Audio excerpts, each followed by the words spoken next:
ಪ್ರಾರ್ಥನಾ ಪತ್ರಿಕೆ ದಿನಾಂಕ 10/6/2024 ಸೋಮವಾರ. ಶಿರೋನಾಮೆ: 237 ರಾಷ್ಟ್ರಗಳ ನಿಜವಾದ ಉತ್ತರ. ವಿಶ್ವ ಸುವಾರ್ತೀಕರಣ. ಇಂದಿನ ವಾಕ್ಯಭಾಗ ಅಪೊಸ್ತಲರ ಕೃತ್ಯಗಳು 1ನೇ ಅಧ್ಯಾಯ 8ನೇ ವಚನ. ಆದರೆ ಪವಿತ್ರಾತ್ಮ ನಿಮ್ಮ ಮೇಲೆ ಬರಲು ನೀವು ಬಲವನ್ನು ಹೊಂದಿ ಯೆರೂಸಲೇಮಿನಲ್ಲಿಯೂ ಎಲ್ಲ ಯೂದಾಯ ಸಮರ್ಯ ಸೀಮೆಗಳಲ್ಲಿಯೂ ಭೂಲೋಕದ ಕಟ್ಟಕಡೆಯವರೆಗೂ ನನಗೆ ಸಾಕ್ಷಿಗಳಾಗಿರಬೇಕು ಅಂದನು. 237 ರಾಷ್ಟ್ರಗಳ ನಿಜವಾದ ಉತ್ತರವನ್ನು ಸ್ವೀಕರಿಸುವ ಮೂಲಕ ನೀವು ವಿಶ್ವ ಸುವಾರ್ತೀಕರಣವನ್ನು ಮಾಡಬಹುದು. ನಿಮ್ಮ ಉದ್ಯೋಗವು 237ರೊಂದಿಗೆ ಹೊಂದಿಕೆಯಾಗದಿದ್ದರೆ ಅದನ್ನು ಉದ್ಯೋಗವೆಂದು ಪರಿಗಣಿಸಲಾಗುವುದಿಲ್ಲ. 237 ರಾಷ್ಟ್ರಗಳಿಗೆ ಉತ್ತರವನ್ನು ಸ್ವೀಕರಿಸಲು ನೀವು ನಿಜವಾದ ಬಲವನ್ನು ಅಭಿವೃದ್ಧಿಪಡಿಸಬೇಕು. ನೀವು ಶಕ್ತಿಹೀನರಾಗಿದ್ದರೆ ಘರ್ಷಣೆಗಳು ಮತ್ತು ವಿಭಜನೆಯನ್ನು ಹೊರತುಪಡಿಸಿ ಬೇರೇನೂ ಉಳಿದಿಲ್ಲ. ಆದುದರಿಂದ ನೀವು ಮೊದಲು ನಿಮ್ಮನ್ನು ಸಿದ್ಧಪಡಿಸಲು ಸಮಯವನ್ನು ನಿಗದಿಪಡಿಸಬೇಕು. ನಿಮ್ಮನ್ನು ಶಾಂತಿಯುತವಾಗಿ ಮತ್ತು ಮೌನವಾಗಿ ಬಿಡುಗಡೆ ಮಾಡುವ ಸಮಯ ಇದು. ಪರಿಸರವನ್ನು ಆನಂದಿಸಲು ನಿಮಗೆ ಸಮಯ ಬೇಕು. ಇದಲ್ಲದೆ ಪ್ರಾರ್ಥನೆಯ ಮೂಲಕ ನೀವು ಬಲ, ಸ್ವಸ್ಥತೆ ಮತ್ತು ಉತ್ತುಂಗ ಶಿಖರವನ್ನು ಆನಂದಿಸಬೇಕು. ಆಹಾರದಿಂದ ಬಲ ಬರುತ್ತದೆ. ಸಾಧ್ಯವಾದರೆ ಸಂಸ್ಕರಿಸಿದ ಆಹಾರವನ್ನು ಸೇವಿಸುವುದನ್ನು ತಪ್ಪಿಸಿ ಮತ್ತು ಶಕ್ತಿ ನಿರ್ಮಾಣ ವ್ಯಾಯಾಮಗಳಲ್ಲಿ ತೊಡಗಿಸಿಕೊಳ್ಳಿ. ನಿಮ್ಮ ತಾಯಿಯ ಗರ್ಭದಲ್ಲಿ ನೀವು ಮಾಡಿದಂತೆ ಕಿಬ್ಬೊಟ್ಟೆಯ ಉಸಿರಾಟವನ್ನು ಮಾಡುವುದರಿಂದ ನಿಮ್ಮ ಆರೋಗ್ಯ ಮತ್ತು 5 ಬಲಗಳು ಪುನಃಸ್ಥಾಪಿಸಲಾಗುತ್ತದೆ. ಹಾಗೆ ಮಾಡುವಾಗ 7 ಕಾವಲು ಬುರುಜುಗಳನ್ನು ನಡೆಸುವ ಪವಿತ್ರ ಮಧ್ಯಸ್ಥಿಕೆಯನ್ನು ನೀವು ನೋಡುತ್ತೀರಿ. ಕ್ಷೇತ್ರದಲ್ಲಿ ಉತ್ತರಗಳನ್ನು ಹುಡುಕುವ ಸಮಯವನ್ನು ಆನಂದಿಸುವ 7 ಮಹೋನ್ನತವಾದ ಪ್ರಯಾಣಗಳು ಮತ್ತು ಭವಿಷ್ಯದಲ್ಲಿ ಸಾಕ್ಷಿಯಾಗುವ ಸಮಯಕ್ಕೆ ಸಂಬಂಧಿಸಿದ ಮಾರ್ಗಸೂಚಿಗಳು. ಎಲ್ಲ ವಿಶ್ವಾಸಗಳು ಪುನಃಸ್ಥಾಪಿಸಬೇಕಾದ ಪ್ರಾರ್ಥನೆ ಇದು. ಹಾಗಾದರೆ ಉತ್ತರಗಳು ಬರಲು ಏನಾಗಬೇಕು? 1ನೇ ಅಂಶ: ಸೃಷ್ಟಿಯ ಬಲ. ಪರಿಶುದ್ಧ ತ್ರಯೇಕ ದೇವರ ಕಾಣದ ಬಲ, ಸಿಂಹಾಸನದ ಬಲ ಮತ್ತು ಸಮಯ ಮತ್ತು ಸ್ಥಳವನ್ನು ಮೀರುವ ಬಲವು ನಿಮ್ಮ ಮೇಲೆ ಬರುತ್ತದೆ. ಈ ಸತ್ಯಗಳು ಇತರರಿಗೆ ತಿಳಿದಿಲ್ಲ, ಆದರೆ ಇದನ್ನು ತಿಳಿದುಕೊಳ್ಳುವುದರಿಂದ 237 ರಾಷ್ಟ್ರಗಳನ್ನು ಸಂಪಾದಿಸಲು ಸಾಧ್ಯವಾಗುತ್ತದೆ.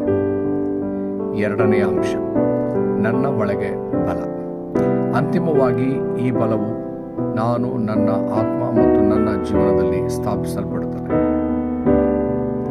ಆದಿಕಾಂಡ 1ನೇ ಅಧ್ಯಾಯ 27ನೇ ವಚನ, 2ನೇ ಅಧ್ಯಾಯ 7ನೇ ವಚನ, 2ನೇ ಅಧ್ಯಾಯ 18ನೇ ವಚನ. ಇದು ನಿಮ್ಮ ಸ್ವಂತ ಬಲ ಮತ್ತು ಸಾಮರ್ಥ್ಯಗಳ ಮೂಲಕ ಸಾಧ್ಯವಾಗದಿದ್ದರೂ ಅದು ಕರ್ತನ ಆತ್ಮದ ಮೂಲಕ ನಡೆಯುತ್ತದೆ. ಜಕರ್ಯ 4:6. ಇದಲ್ಲದೆ ನೀವು ಪ್ರವಾದಿಸುವಿರಿ, ಕನಸುಗಳು ಮತ್ತು ದರ್ಶನಗಳನ್ನು ನೋಡುವಿರಿ. ಯೋವೇಲ 2ನೇ ಅಧ್ಯಾಯ 28ನೇ ವಚನ.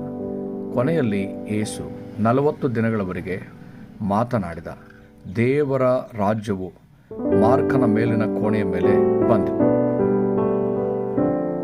ಅಪೊಸ್ತಲರ ಕೃತ್ಯಗಳು 1ನೇ ಅಧ್ಯಾಯ ವಚನ 3 ಮತ್ತು 8, 2ನೇ ಅಧ್ಯಾಯ ವಚನ 1ರಿಂದ 13 ಮತ್ತು 14ರಿಂದ 21.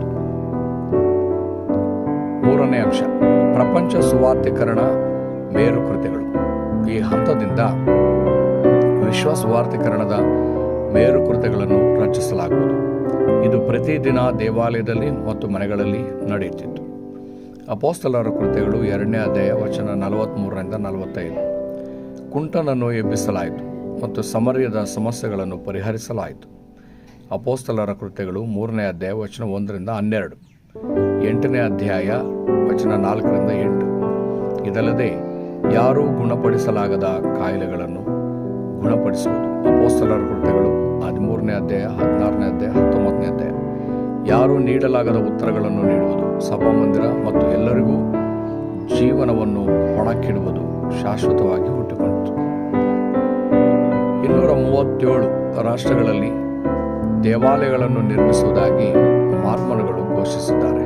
ಅದೇ ಸಮಯದಲ್ಲಿ ಪ್ರಪಂಚದಾದ್ಯಂತ ಸಭೆಗಳು ಮುಚ್ಚುತ್ತಿವೆ.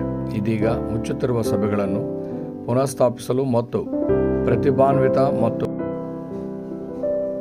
ಪ್ರತಿಭಾವಂತ ರೆಮ್ನೆಂಟ್ಸರನ್ನು ಪೋಷಿಸಲು ದೇವರು ನಿಮ್ಮನ್ನು ಕರೆದಿದ್ದಾನೆ.